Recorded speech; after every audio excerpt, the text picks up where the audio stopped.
Pisces, Sun, Moon, and Rising. Welcome to your June Tarot forecast. I feel like you or someone you know is maybe going to be needing to ask for help. I feel like there's some deeply emotional and energetic shifts that are happening. Now that we are in Gemini season, Gemini is connected to the energy of pivot, of changing directions, of shifting perspectives, and Gemini is a mutable energy. You are also a mutable energy. You are mutable water, which means that you can shift gears and change directions, which is really good. And I feel like in a season like this one, Gemini season, this is an opportunity for you to integrate and apply that pivot energy and allow yourself to literally change directions if you need to.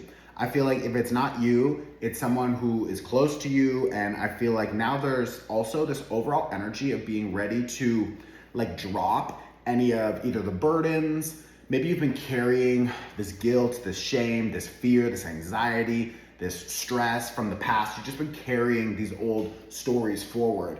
And I feel like now there's this overall understanding that you don't need to carry that weight. You don't need to carry these fights forever. You don't need to carry this.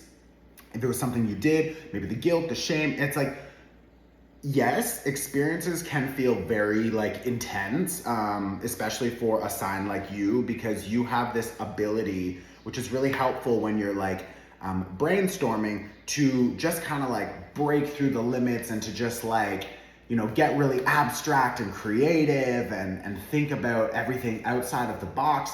But when that works against you, it can be like a mental and emotional spiral into everything that is wrong, that is bad, that could happen. It's really negative and it's fearful and it's this anxiety. So it's are you using your energy, your capability as a Pisces to dream?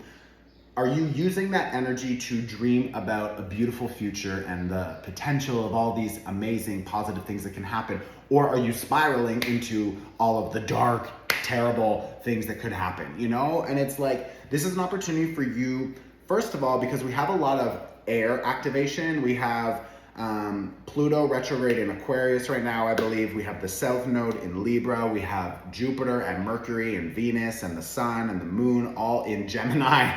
We just had a new moon in Gemini. If you haven't watched the new moon workshop, go and watch it after this, especially if this is resonating, because that new moon was really lucky. It was conjunct, meaning with, it was conjunct Venus. So this was actually a new opportunity for us to pivot in our relationships and how we express ourselves, to pivot in our ways of receiving and our value systems and what we really value and what we really want. Do we want to be right or do we want to be happy?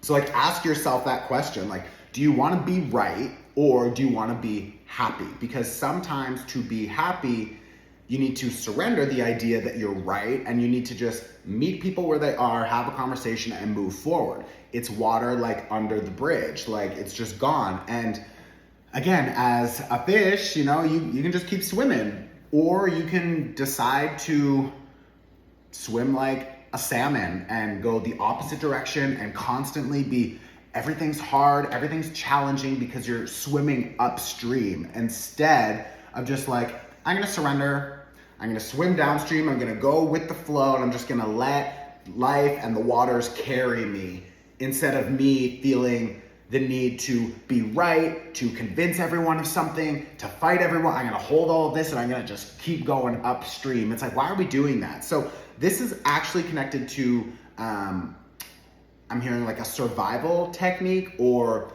a security and a safety sort of mechanism in the ego. And I feel now we have this opportunity to really, literally, I have a 10 of Wands reverse, so we can carry it, or we can drop it, which is reverse, to access this 9 of Cups.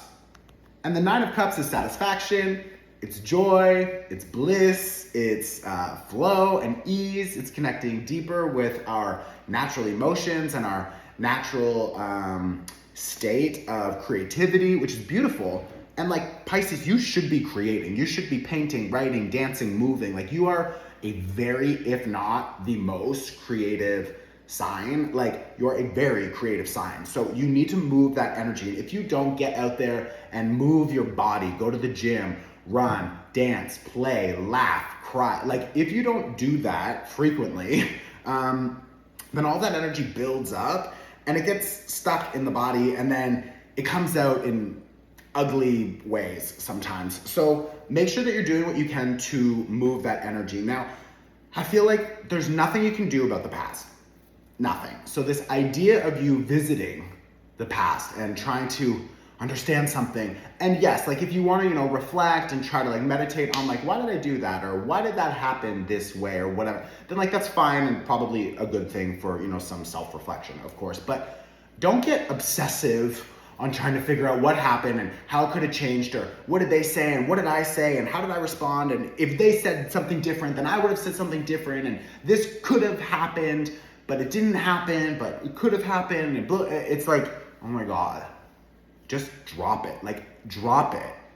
Just drop it. Just let it go. Like some of you need to do a cord cutting. That cord cutting workshop that I have will help you not only release like people from your past, but also the idea, the emotional baggage, the fears, the old version of yourself that wants to be right or wants to teach them or prove them or whatever. It's like you can do that cord cutting for more than just like letting go of a romantic partner. It's like, no, like to clear out old jobs, belief systems, like all of these things. So with this 10 of Swords reverse, I feel like a lot of you have been really recognizing, and you also have the Death card here reverse, the Judgment card here reverse. Like all three of these cards and the 10 of Coins reverse, this is an ending, an ending, an ending, an ending, but they're all reverse, meaning like this should have been disconnected from this way of thinking, this way of being, this kind of interaction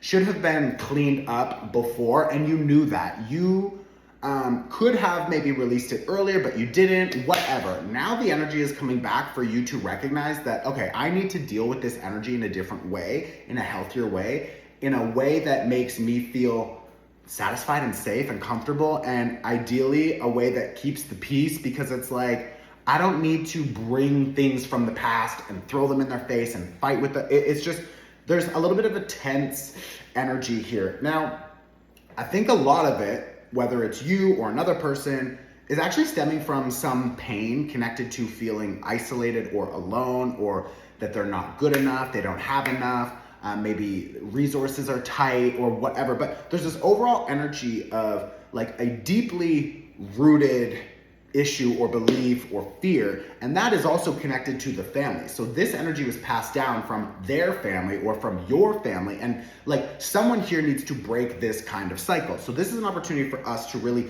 see it more clearly. And with this Queen of Swords, we're seeing things more clear over the next month, and that means that we're understanding how we want to take action and how we want to reinvent either ourselves or reinvent this process.